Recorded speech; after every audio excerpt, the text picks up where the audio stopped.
فاتحہ کے بعد ہی دعا کر دیتے. السلام علیکم ورحمۃ اللہ وبرکاتہ. لک الحمد یا اللہ والصلاة والسلام علیک سیدی یا رسول اللہ. اما بعد فاعوذ باللہ من الشیطان الرجیم. اہدنا الصراط المستقیم.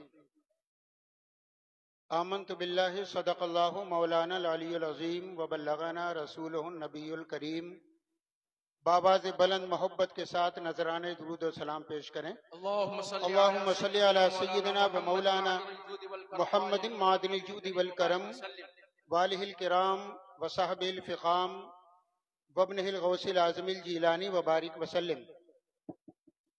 کل شریف کا وقت قریب نہیں قریب ترین ہے. چند جملے میں بھی اس بارگاہ میں حاضر کروں. یہ دور پرفتن ہے. دین کے نام پر ہر طرف سے فتنہ اٹھ رہا ہے. میرے آقا صلی اللہ علیہ وسلم نے 1450 سال پہلے جو فرمایا تھا وہ آج رونما ہو رہا ہے. آقا کائنات صلی اللہ علیہ وسلم نے فرمایا تھا یصبح الرجل مومنا یمسی کافرا. صبح کو انسان اہل ایمان ہوگا، مومن ہوگا، شام ہوتے ہوتے کافر ہو جائے گا. یصبح الرجل کافرا ویمسی مومنا. صبح ہوگی انسان کافر ہوگا مگر اس کی رحمت سے شام ہوتے ہوتے مومن ہو جائے گا. اللہ سے دعا کرو اللہ ہمارا آپ کا سب کا ایمان سلامت رکھے. ہم بڑے خوش قسمت ہیں کہ اللہ تبارک و تعالیٰ نے ہمیں اسی جماعت میں رکھا جو میرے مصطفیٰ صلی اللہ علیہ وسلم کے مؤدبین کی جماعت ہے. اللہ تبارک و تعالیٰ کا ہمارے اوپر آپ کے اوپر اتنے احسانات کہ اگر اس کو شمار کرو تو قرآن نے خود ارشاد فرمایا فَإِن تَعُدُّوا نِعْمَتَ اللَّهِ لَا تُحْصُوهَا. اگر اللہ کی نعمتوں کو تم گننا شروع کر دو تو بس کی بات نہیں ہے کہ گن سکو. مگر اس کی ان بے شمار نعمتوں میں 4 نعمتیں بہت اہم ہیں، بہت اہم ہیں، بہت اہم ہیں. نمبر 1، اللہ تبارک و تعالیٰ نے اپنے فضل خاص سے ہم کو انسان بنایا. یہ اتنی بڑی نعمت ہے کہ انسان پیدا ہونے کے بعد سے انتقال تک خدا کا شکر ادا کرے تو اس کا حق ادا نہیں کر سکتا. اللہ نے 18,000 مخلوقات میں ہم کو انسان بنایا، اشرف المخلوقات بنایا. بہت بڑے صوفی اور بہت بڑے شیخ حضرت بایزید بستامی ایک راستے سے گزر رہے ہیں، مریدین ساتھ ہیں. ایک کتا سامنے ہے، اس نے کچھ اپنی زبان میں کہا. حضرت بایزید بستامی بیٹھ گئے، رونے لگے. مریدین قریب آئے، حضور رونے کا ماجرا کیا ہے؟ آپ کیوں رو رہے ہیں؟ فرمائے یہ کتا مجھ سے کہہ رہا ہے اے بایزید تیری کون سی نیکی تھی جس کے بدلے اللہ نے تجھے انسان بنایا، اور میری کون سا گناہ تھا، میرا کون سا جرم تھا جس کی وجہ سے اللہ نے مجھے کتا بنایا.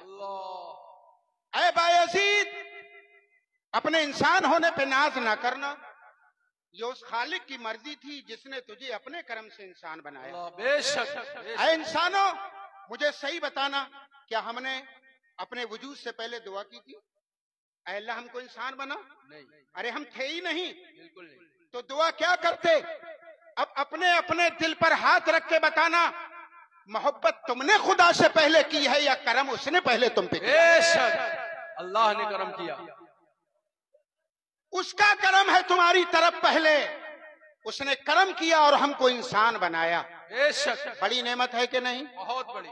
اس سے بڑی نعمت سنو، اس کا لاکھ لاکھ شکر ہے کہ اس نے ہمیں مسلمان بنایا. بے شک سبحان اللہ. وہ چاہتا کہیں اور بنا دیتا، کسی اور میں بنا دیتا، مگر اس کا کرم ہے کہ اس نے ہمیں مسلمان، زور سے بولو مسلمان بنایا. پہلے سے بڑی نعمت یہ ہے، انسان سے بڑی نعمت ہے مسلمان بنانا، اور اس سے بڑی نعمت بھی سنو کہ اس نے ہمیں اپنے مصطفیٰ کی امت میں بنایا. بے شک سبحان اللہ. سبحان لیکن اللہ. ان امتوں میں بھی سبحان اللہ. ہمیں اللہ نے اپنے حبیب کی امت میں بنایا. بے شک کرنے دو. اللہ کا تیسرا احسان یہ ان دونوں سے بڑا، ہمیں انسان بنایا، مسلمان بنایا، اور مسلمانوں میں ہمیں اپنے محبوب کی امت میں بنایا، بے شک اور محبوب کی امت بھی ایک دو نہیں، سرکار نے فرمایا 73 ہیں میری امت میں، 73 بے شک سارے کے سارے جہنمی مگر ایک جنتی ایک جنتی، 72 ہیں وہ، ایک ہے جنتی۔ صحابہ کھڑے ہو گئے، آقا وہ کون ہے؟ فرمایا ما انا علیہ و صحابی، جو میرے طریقے پر ہوگا، میرے صحابہ کے طریقے پر ہوگا، وہ جنت میں جائے گا۔ یعنی میرے نبی کے فرمانے کا مقصد یہ ہے، جو میرے طریقے پہ چلے، میرے صدیق کے طریقے پہ چلے، میرے عمر کے طریقے پہ چلے، میرے عثمان کے طریقے پہ چلے، میرے علی کے طریقے پہ چلے، میرے سارے صحابہ کے طریقے پر چلے، وہ دنیا میں ہے پھر بھی جنتی ہے۔ یہیں سے نکل گئے رابضی، کیونکہ میرے مصطفیٰ نے کہا جو میرے طریقے پر، میرے صحابہ کے طریقے پر، رابضی نکل گیا، کیونکہ وہ تو صحابہ کو گمراہ کہتا ہے۔ تو جو انسان صحابہ کرام کو، صدیق اکبر فاروق اعظم کو، عثمان غنی مولا علی کو، حضرت طلحہ حضرت بلال کو، حضرت امیر معاویہ کو اپنا مقتدی امام نہ بانے، وہ کلمہ پڑھے پھر بھی جہنمی۔ یہ میں نہیں کہہ رہا ہوں، میرے مصطفیٰ کہہ رہے ہیں، میرے نبی کہہ رہے ہیں۔ آج بڑا صلح کلیت کا دور چل رہا ہے، چلو وہ بھی قرآن پڑھتے، ہم بھی پڑھتے، جب جائے کسی غیر کے پیچھے نماز پڑھنے، بتا امامت کی نیت کیا کرے گا امام کی؟ یہی کہے گا کہ میں اس امام کے پیچھے ہوں۔ تو خود سوچنا، جب اللہ اکبر کہنے والا ہو تو کس کے پیچھے پڑھ رہا ہے؟ امام کے پیچھے۔ اور یہ امام ہے کون؟ جس کو تیرے مصطفیٰ نے، تیرے نبی نے جہنمی کہا ہے۔ کیا سنی جنتی کی نماز کسی وہابی جہنمی کے پیچھے ہو سکتی ہے؟ زور سے بولو، نہیں ہو سکتی۔ ہم ہیں اور سب کون ہیں؟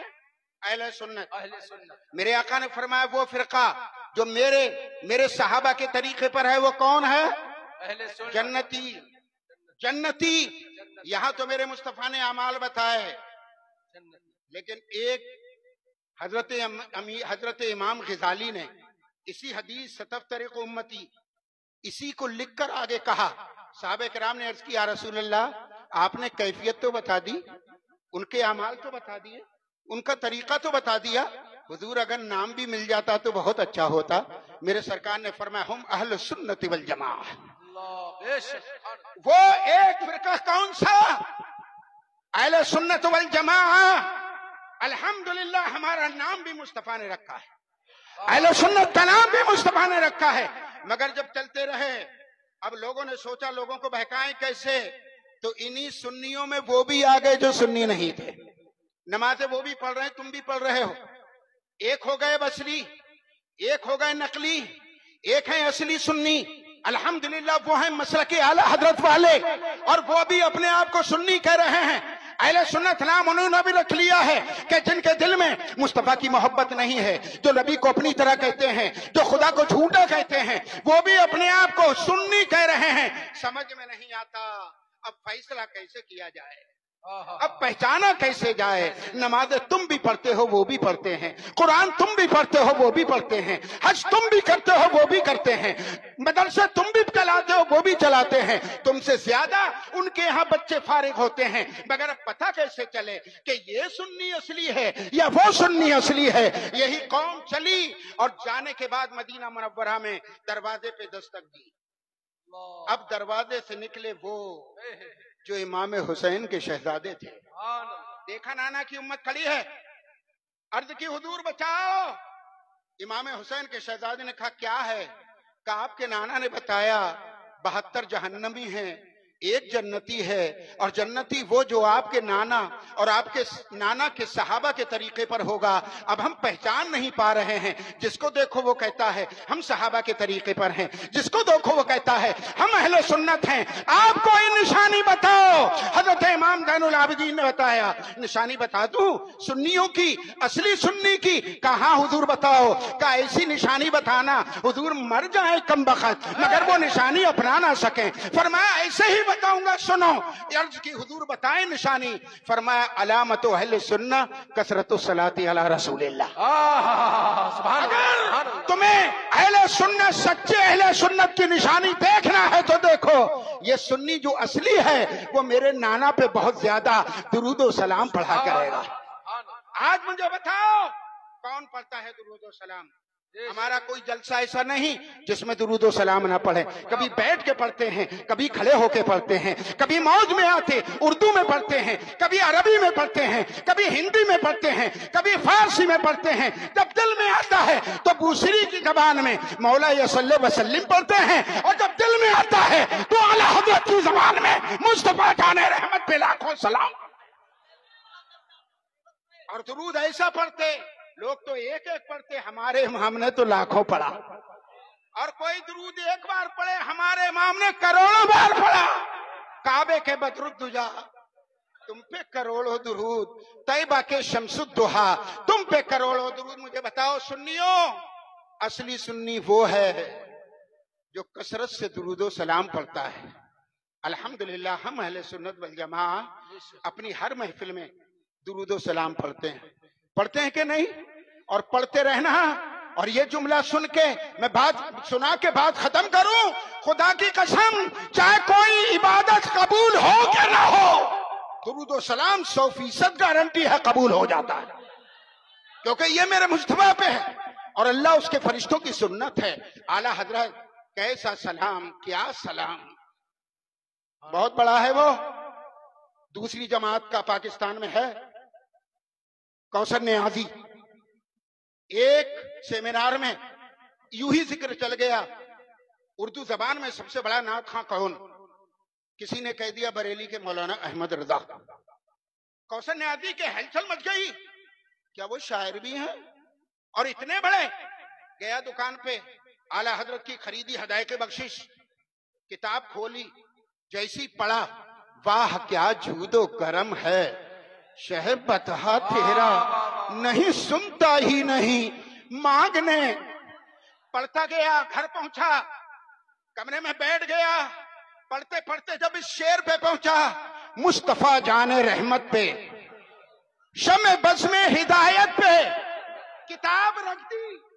حضرت رضوی صاحب, اس نے کتاب رکھ دی, قلم اٹھایا, اور اٹھانے کے بعد کہا پوری دنیا کی اردو شاعری جو نعتیہ اردو شاعری ہے ترازو کے ایک پلڑے میں رکھنا, اور احمد رضا کے سلام کا پہلا شعر ایک پلڑے میں رکھنا. ساری تعریف, ساری نعتیں, ان کے ایک شعر کا مقابلہ نہیں کر سکتے. سبحان اللہ. کلام اعلیٰ حضرت, سلام اعلیٰ حضرت, عرس حضور حجت الاسلام. اور اعلیٰ حضرت نے جو سلام سر سے لے کے شروع کیا ہے میرے مصطفیٰ کے اور قدم ناز تک, پوچھا سر کیا ہے اعلیٰ حضرت مصطفیٰ کا؟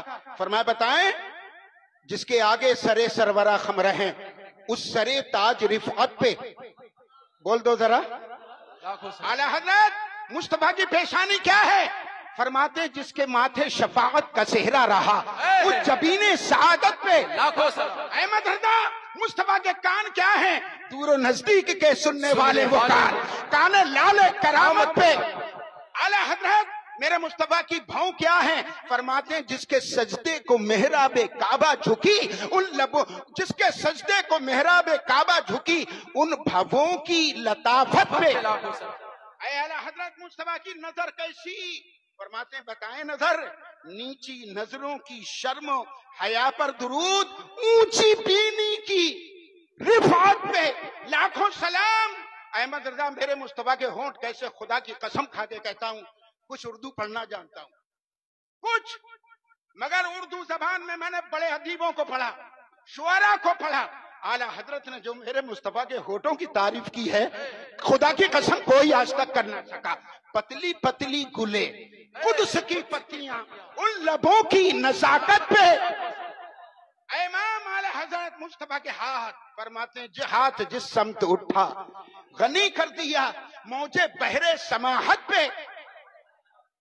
میرے نبی کے قدم ناز, فرماتے ہیں کھائی قرآن خاکے گزر کی قسم اس کفے پاکی حرمت پہ. اعلیٰ حضرت نے سرکار کے اعضائے مبارکہ پہ سلام, آپ کی اہل بیت پر سلام, صحابہ کرام پر سلام, اور خاتون جنت کے لیے حضرت ایسا شعر اعلیٰ حضرت نے ان کی مدحت میں کہا مر جائے گی رافضیہ لیکن ایسی تعریف نہیں کر سکتی. فرماتے ہیں جس کا آنچل نہ دیکھا مہو مہر نے اس ردائے نظافت پہ لاکھوں سلام، سب پہ سلام، مرشدان طریقت پہ سلام. اور جب سلام پڑھتے پڑھتے آئے تو تمہیں بھی نہیں چھوڑا، ایک میرا ہی رحمت میں دعویٰ نہیں، شاہ کی ساری امت پہ پوری دنیا کے سنیوں نے. ابھی آپ نے سنا تھا علامہ رضوی صاحب سے کہ جہاں اعلی حضرت گئے بھی نہیں وہ آئے بھی نہیں. وہاں ادھر والوں نے منہ کیا ادھر، اتر والوں نے ادھر، دکھن والوں نے ادھر، پورب والوں نے پچھم کو، اور ایک زباں ہو کے ہاتھ باندھ کے ادب سے کہا ڈال دی قلب میں عظمت مصطفیٰ سیدی اعلی حضرت پہ لاکھوں سلام. السلام علیکم ورحمۃ اللہ.